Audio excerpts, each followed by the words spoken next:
வணக்கம் நேர்களே, நான் உங்கள் ஆஸ்ட்ரோ பூர்ணா. இன்னைக்கு நம்ம சனி பெயர்ச்சிக்கு உண்டான சிறப்பு பலன்களை தான் பார்க்க போகிறோம். சனி பெயர்ச்சினாலே எல்லாருக்குமே ஒரு ஆசை இருக்கும். இந்த சனி பெயர்ச்சியாவது நம்மளுக்கு நல்ல ஒரு மாற்றங்கள் வராதா, வாழ்க்கையில் ஒரு நல்ல திருப்பங்கள் வராதா, வாய்ப்புகள் வராதா அப்படின்னு தான் நம்ம எல்லாருமே எதிர்பார்த்துட்டு இருக்கோம். அதற்கு உண்டான ஒரு முழுமையான ஒரு பதிவாக தான் இந்த சனி பெயர்ச்சி பலன்கள். இந்த சனி பெயர்ச்சி எப்போ ஆகுது அப்படின்னு பார்க்கும்போது, காலபுருஷனுக்கு 11ஆம் இடத்துல இருக்கக்கூடிய அந்த சனி பகவான் கும்ப ராசியில் இருக்கிறார். இவர் மார்ச் மாதம் 29ஆம் தேதி மீன ராசிக்கு விரயஸ்தானமான காலபுருஷனுக்கு விரயஸ்தானமான அந்த மீன ராசிக்கு பயிற்சி ஆகிறார். இந்த மார்ச் மாதம் 2025 பயிற்சி ஆகக்கூடிய அந்த சனி பகவானுடைய பயிற்சி பார்த்தீங்கன்னா கிட்டத்தட்ட 2.5 வருடங்களுக்கு. இவர் எப்போ அடுத்த ராசிக்கு மேஷ ராசிக்கு பயிற்சி ஆகுவார் அப்படின்னு பார்க்கும்போது 2027 ஜூன் மாதம் 3ஆம் தேதி தான் பயிற்சி ஆகிறார். அதனால இந்த 2.5 வருடங்கள் இந்த மீன ராசியில் இருக்கக்கூடிய அந்த சனி பகவான் எல்லா ராசி என்பவர்களுக்கும் நிறைய ஒரு மாற்றங்களையும் திருப்பங்களையும் ஏற்படுத்தி கொடுக்கக்கூடிய ஒரு பெயர்ச்சியாக தான் இருக்க போகுது. ஏன்னா சனி பகவான் இருக்கக்கூடிய இடம் பார்த்தீங்கன்னா குருவினுடைய இடம், குருவோட இடம் இருக்கிறதுனால அவர் எல்லாருக்கும் வாய்ப்புகளும் கொடுத்து அதற்குண்டான ஒரு நல்ல பலன்களையும் ஒரு திருப்பத்தையும் கொடுக்க போறார் இந்த சனி பகவான். நம்ம ஒவ்வொரு ராசிகளுக்கும் உண்டான வாய்ப்புகள் மாற்றங்கள் நீங்க வழிபட வேண்டிய தெய்வங்கள் எல்லாத்தையுமே நம்ம இந்த பதிவுல தெளிவா பார்க்க போறோம். நீங்க இந்த சேனலை முதன்முறையா பாக்குறீங்கன்னா சப்ஸ்கிரைப் பண்ணிக்கோங்க, பெல் பட்டன்ல ஆல் ஆப்ஷன் சூஸ் பண்ணிக்கோங்க. குறைந்த விலை நிறைந்த தரம், தங்கள் தேவைகள் அனைத்தும் ஒரே இடத்தில். ஜெயச்சந்திரன் தேசத்தின் நம்பிக்கை மாத இதழ் அப்பா பதிப்பகம் இணைந்து வழங்கும் நேர்மையாளர் சகாயம் IAS அவர்களின் அனுபவ பதிவில் கடைசி தரையில் கண்டாங்கி சேலை சென்னை புத்தக கண்காட்சியில் விற்பனையாகிக் கொண்டிருக்கிறது. சிம்ம ராசி என்பவர்களுக்கு சனி பகவான் கண்டக சனியிலிருந்து அஷ்டம சனியாக பயிற்சி ஆகிறார். 7ஆம் இடத்திலிருந்து அஷ்டம சனியாக பயிற்சி ஆகிறார். இந்த சிம்ம ராசி என்பவர்கள் இப்போ நீங்க பார்த்தீங்கன்னா மிக பதட்டமான ஒரு சூழ்நிலையில இருக்கிறீங்க. நிறைய சிம்மராசி என்பவர்கள் எங்களுக்கு அஷ்டம சனியே ஆரம்பிக்கல, ஆனாலும் நிறைய ஒரு மாற்றங்களை அனுபவிச்சுட்டு இருக்கிறோம். இதுக்கு எல்லாத்துக்குமே காரணமா இப்போ நம்மளுடைய வாழ்க்கை ரீதியாக ஏதாவது ஒரு பிரச்சனை வந்துருச்சுன்னா நம்ம உடனே போய் ஜோதிடர்கிட்ட பார்க்கக்கூடிய விஷயம் பார்த்தீங்கன்னா, எங்களுக்கு சனி பகவான் எந்த இடத்துல இருக்கிறாரு, சனி நல்லதை கொடுக்குறாரா கெட்டதை கொடுக்குறாரா அப்படின்னு ஒரே ஒருத்தர் மேலதான் நம்ம பழிய போடுறோம். அந்த மாதிரி இல்லாம சனி பகவான் பார்த்தீங்கன்னா எல்லாருக்குமே நல்லதை தான் செய்ய போறாரு. அஷ்டம சனியாக இருந்தாலும் அடுத்து பார்த்தீங்கன்னா 7.5 சனியாக இருந்தாலும் இந்த சனி பகவான் எல்லா இடத்துலையும் நன்மைகளை செய்வார். எப்படி நன்மைகளை செய்வார்? நம்மளுடைய வாழ்க்கை தரத்தின் மூலமாக தான் அந்த நன்மைகள் நமக்கு வந்து சேர்ந்து அடையும். இப்போ இந்த சிம்மராசி என்பர்கள் எல்லாருமே இருக்கிறோம், கோடான கோடி பேர் இருக்கிறோம். அந்த சிம்ம ராசியில இருக்கக்கூடியவர்கள் எல்லாருக்குமே இந்த அஷ்டம சனி பாதிக்குமா அப்படின்னு கேட்டிங்கன்னா கிடையவே கிடையாது.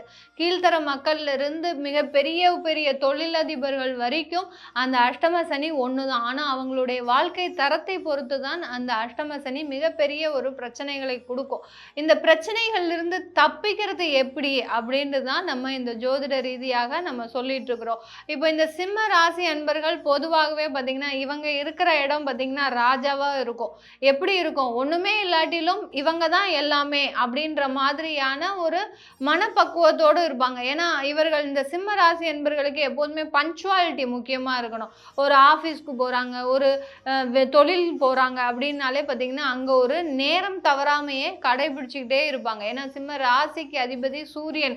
எப்படி பிரபஞ்சத்திற்கெல்லாம் இந்த சூரியன் ஒரு ஒளியை தருதோ அந்த மாதிரி தான் இந்த சிம்ம ராசி அன்பர்கள் இருக்கக்கூடிய இடமும் வீடும் பார்த்தீங்கன்னா இவர்களால தான் பெருசாகுமே ஒழிய மற்றவர்களால இந்த குடும்பத்துல யாருக்குமே ஒரு நன்மைகளே கிடையாது. அந்த அளவிற்கு இந்த சிம்ம ராசி அன்பர்கள் தாம் இருக்கக்கூடிய இடத்தை ஒரு மிகப்பெரிய அளவுல ஒரு சாம்ராஜ்யமா ஆக்கணும்னு நினைப்பாங்க. அது சில இடத்துல தவற விடுவாங்க. அதுதான் இவர்களுடைய ஒரு பெரிய டிசப்பாயின்மெண்ட். எந்த இடத்துல தவற விடுறாங்க அப்படின்ற போது இவர்களுடைய பேச்சுல கொஞ்சம் நிதானமின்மை எப்போதுமே இருக்கும். இந்த சிம்ம ராசி அன்பர்களுக்கும் சிம்ம லக்ன அன்பர்களுக்கும் பார்த்தீங்கன்னா கொஞ்சம் அந்த நிதானமின்மையோட பேச மாட்டாங்க. தான் இது அப்படின்ற மாதிரியா இருப்பாங்க. இந்த அஷ்டம சனியில அந்த ஒரு பழக்கத்தை நீங்க விட்டுறணும். எல்லா சிம்ம ராசி அன்பர்களும் நான் சொல்லக்கூடிய அந்த ஜோதிட ரீதியாக அந்த தான் என்ற வார்த்தையை விட்டுட்டீங்கன்னாலே இந்த அஷ்டம சனி உங்களை எதுவுமே பண்ணாது. சில பேர் பார்த்தீங்கன்னா இந்த காலகட்டத்தில் நீங்கள் எந்தெந்த இடத்துலலாம் முன்னெச்சரிக்கையாக இருக்கணும் அப்படின்னா தொழில் செய்கிறதுல எந்த விதமான இன்வெஸ்ட்மெண்ட்டும் பண்ணக்கூடாது. யாராவது வழியே வந்து உங்களுக்கு லோன் கொடுக்குறாங்க, பேங்க் லோன் வரும். அடுத்து பார்த்தீங்கன்னா அஷ்டம சனி, இந்த 7.5 சனிலாம் என்ன பண்ணும் அப்படின்னா ஆசைகளை நிறைய வளர்க்கும். ஆசைகள் எங்கே வளருது? நமக்கு எங்கேயாவது ஒரு ஆப்பர்ச்சுனிட்டி வரும்போது, ஒரு வாய்ப்புகள் வரும்போது தான் அந்த ஆசைகள் நிறைய வரும். அந்த மாதிரி தான் இந்த சனி பகவான் நிறைய ஆசையும் கொடுப்பாரு, அதற்குண்டான வாய்ப்புகளும் கொடுப்பாரு. கடைசி நேரத்தில் ஏமாற்றி விட்டு போயிடுவார். அதுதான் அந்த சனி பகவான் பண்ணக்கூடிய ஒரு நேரம். இந்த சிம்ம ராசி என்பர்கள் நீங்கள் இன்வெஸ்ட்மெண்ட் பண்ணக்கூடாது, எந்த ஒரு தொழிலையும் இன்வெஸ்ட்மெண்ட் பண்ணக்கூடாது. அதே சமயத்தில் பார்ட்னர்ஷிப் தொழிலில் இருந்து யாராவது பண்ணிகிட்டு இருக்கிறீங்க அப்படின்னா அதில் நிறைய கடன் ஆயிடுச்சு, எனக்கு கெட்ட பேர் வந்துருச்சு அப்படின்னா முதல் வேலையாக இந்த மார்ச் மாதத்துலேருந்து அதிலிருந்து வெளியில் வர்றதுக்கு பாருங்கள். எந்த அளவுக்கு உங்களால் ஒரு சுமூகமான ஒரு முடிவோட வெளியில் வந்துட்டீங்கன்னா சிம்மராசி என்பர்கள் தப்பிச்சிங்க. இல்லை ஏதாவது நான் சொல்கிற மாதிரி அந்த வார்த்தைகளில் கவனம் இல்லைன்னா வழக்குகளை சந்திக்கக்கூடிய ஒரு நிலைமையில தான் இருக்கும் இந்த சிம்ம ராசி என்பர்களுக்கு. அடுத்து வேலை சம்பந்தமாக பார்க்கும்போது இந்த சிம்ம ராசி என்பர்களுக்கு யாருமே வேலையை விடக்கூடாது. வேலையை விடக்கூடாது சொல்கிறீங்க, எனக்கு ஜனவரி மாதம் வேலை போயிடுச்சு மேடம், அவங்களே என்னை வீட்டுக்கு பை பை சொல்லி அனுப்பிச்சிட்டாங்க அப்படின்னு சொல்லக்கூடியவர்களுக்கு வேலை போயிடுச்சுன்னா நீங்கள் உங்களுக்கு வேலையை தேடுங்க. உங்களுடைய சொந்த ஊர்லேயோ சொந்த இடத்துலையோ இல்லை அந்த மாதிரியான ஒரு நெருக்கமான சூழ்நிலையில் தேடாதீங்க. குடும்பத்தை விட்டு பிரிந்து இருக்கக்கூடிய ஒரு இடத்துல நீங்கள் வேலையை தேடுங்க. கண்டிப்பாக அதற்குண்டான ஒரு வாய்ப்புகள் கிடைக்கும். ஏன்னா இந்த அஷ்டம சனி பார்த்தீங்கன்னா எல்லா இடத்துலையும் உங்களை சந்தோஷமாக வச்சுக்க மாட்டார். ஒன்றா வேலை கிடைக்கணும்னா நீங்கள் குடும்பத்தை பிரிஞ்சு ஆகணும், குடும்பத்தோடு சேர்ந்து இருக்கணும்னா நீங்கள் வேலை இல்லாமல் இருக்கக்கூடிய ஒரு நிலவரத்தை கொண்டு வந்துடுவார். அதனால் நீங்கள் வேலை இல்லாதவர்கள் கண்டிப்பாக தொலைதூரமாக நீங்கள் வேலையை தேடினீங்கன்னா உங்களுக்கு ஒரு நல்ல வாய்ப்புகள் வந்து சேர்வதற்குண்டான ஒரு நேரமாக இருக்கும். இல்லை சில பேருக்கு வெளிநாடு ஆஃபர் கிடைக்குது, எனக்கு வெளிநாட்டிலேருந்து ஆன்சைட் ஜாப் கொடுக்குறாங்க, இல்லை எனக்கு வீசா கிடச்சிருச்சு அப்படின்னு இருக்கிறவங்க தாராளமாக எஸ்கேப் ஆகி போயிடுங்க. ஏன்னா அஷ்டம சனி இங்கே இருக்கிற வரைக்கும் தான் உங்களுக்கு 75% பாதிப்பை கொடுக்கும். மீதி 25% உங்களுடைய தசாபுத்தி பாதிப்புகள் தான். அதனால 75% பாதிப்புகள்லேருந்து வெளிநாடுன்னு போயாச்சுன்னா உங்களுக்கு 50% ஆகிடும். அதனால அந்த 50% பாதிப்பிலிருந்து தப்பிக்கிறதுக்கு நீங்கள் வெளிநாட்டுக்கு போகிறது நல்லது. இந்த சிம்ம ராசி என்பர்கள் நிறைய பேர் பார்த்தீங்கன்னா நாங்கள் இங்கே கவர்மெண்ட் ஜாபில் இருக்கோம், எங்களை எங்கே போக சொல்கிறீங்க அப்படின்னா உங்களுடைய பிளேஸை சேஞ்ச் பண்ணிக்கோங்க, இல்லை டிரான்ஸ்ஃபர் வாங்கிக்கோங்க.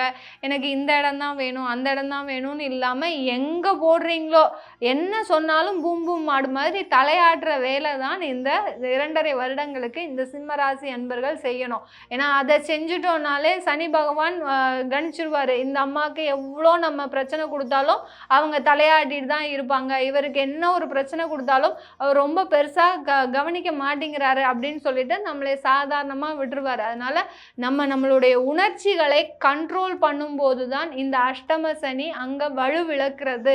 இந்த சிம்மராசி என்பவர்களுக்கு நான் சொல்லக்கூடிய ஜோதிட ரீதியாக கணிச்சு சொல்லக்கூடிய விஷயங்கள் என்னன்னா, நம்ம உணர்ச்சிகளை கண்ட்ரோல் பண்ணும்போது நம்மளுடைய அஷ்டம சனியாகப்பட்டது அந்த இடத்துல மிகப்பெரிய தாக்கத்தை கொடுக்காமல் நமக்கு வளர்ச்சியை கொடுப்பதற்குண்டான ஒரு நேரம். இந்த சனி பகவான் அஷ்டம சனியில் இருக்கிறாரு, ஆனால் அவருடைய பார்வைன்னு ஒன்று இருக்கு. அந்த பார்வையை நம்ம கவனிக்கணும். சிம்ம ராசி அன்பர்களுக்கு அந்த பார்வையாகப்பட்டது பார்த்தீங்கன்னா உங்களுடைய 10ஆம் இடத்தை பார்க்கிறார், குடும்ப ஸ்தானத்தை பார்க்கிறார், அடுத்து அந்த பூர்வ புண்ணிய ஸ்தானத்தை பார்க்கிறார். அப்படி இருக்கும்போது அந்த கர்மஸ்தானம், குடும்பஸ்தானம், பூர்வ புண்ணிய ஸ்தானம் இதை 3யுமே ஆக்டிவேட் பண்ண போறாரு. இதுல சில பிரச்சனைகளையும் கொடுப்பாரு.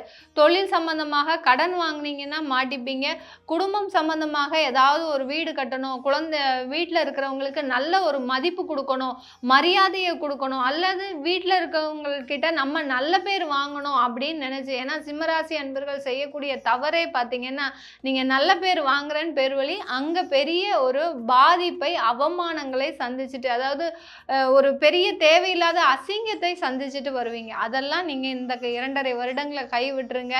யார் என்ன சொன்னாலும் சரி, உங்களுக்கு என்ன முடிவு தோணுதோ அதை மாத்திரம் செய்யுங்க அப்படின்னு சொல்லிட்டு அமைதியாக இருந்துருங்க. இதுவே இந்த சிம்மராசி என்பவர்களுக்கு மிகப்பெரிய ஒரு மாற்றத்தை கொடுக்கும். நீங்கள் செய்ய வேண்டிய தெய்வ வழிபாடு அப்படின்னு பார்க்கும்போது திருநள்ளாறுக்கெல்லாம் போக வேண்டாம். ஏன்னா எல்லாருமே எல்லாருமே செய்யக்கூடிய விஷயங்கள் என்ன அப்படின்னா, இந்த அஷ்டம சனி, ஏழரை சனி முண்டி அடிச்சுட்டு நம்ம அங்க போய் திருநள்ளாறுல போய் அந்த சனி பகவானை பார்த்து அங்க போய் 1008 பிரச்சனை, பக்கத்துல பக்தர்கள் கூட பிரச்சனை, அங்க சாமி கிட்ட போய் பார்க்கும்போது கூட நம்மளால எதுவுமே வேண்ட முடியாது. அதனால நீங்க எதுவுமே செய்ய வேண்டாம். பக்கத்துல இருக்கக்கூடிய கோயிலுக்கு அந்த நவகிரகத்துல அந்த சனி பகவானுக்கு மாத்திரம் சனிக்கிழமை நீங்க நல்லெண்ணெய் தீபம் மட்டும் ஏத்துங்க. வேற எதுவுமே செய்ய வேண்டாம். பக்கத்துல இருக்கக்கூடிய கோயில்ல அந்த சனிக்கிழமை சனீஸ்வர பகவானுக்கு நல்லெண்ணெய் தீபம் ஏத்திட்டு வாங்க. காக்காய்க்கு உங்களால முடிஞ்ச சில உணவு வகைகளை வைங்க. அந்த வச்சுட்டீங்கனாலே போதும். சிம்மராசி என்பவர்களுக்கு மிகப்பெரிய ஒரு தாக்கத்திலிருந்து வெளிவருவதற்கு உண்டான ஒரு நேரமாக தான் இருக்கும். அஷ்டம சனிலாம் எதுவும் பண்ணாது. நீங்க இருக்கக்கூடிய ஒரு எளிமையான வாழ்க்கையில தான் அந்த அஷ்டம சனியே உங்க கையில இருக்குது. அதனால இது எல்லாமே நம்ம கோச்சார நிலவரப்படி பலன்களை சொல்லிட்டு வந்துட்டு இருக்கிறோம். உங்களுடைய தசாபுத்தி பலன்களையும் நீங்க பார்த்துக்கோங்க. உங்களிடமிருந்து விடைபெறுவது உங்கள் ஆஸ்ட்ரோ பூர்ணா. நன்றி, வணக்கம். குறைந்த விலை, நிறைந்த தரம், தங்கள் தேவைகள் அனைத்தும் ஒரே இடத்தில். ஜெயச்சந்திரன். தேசத்தின் நம்பிக்கை மாத இதழ் அப்பா பதிப்பகம் இணைந்து வழங்கும் நேர்மையாளர் சகாயம் IAS அவர்களின் அனுபவ பதிவில் கடைசி தரையில் கண்டாங்கி சேலை சென்னை புத்தக கண்காட்சியில் விற்பனையாகிக் கொண்டிருக்கிறது.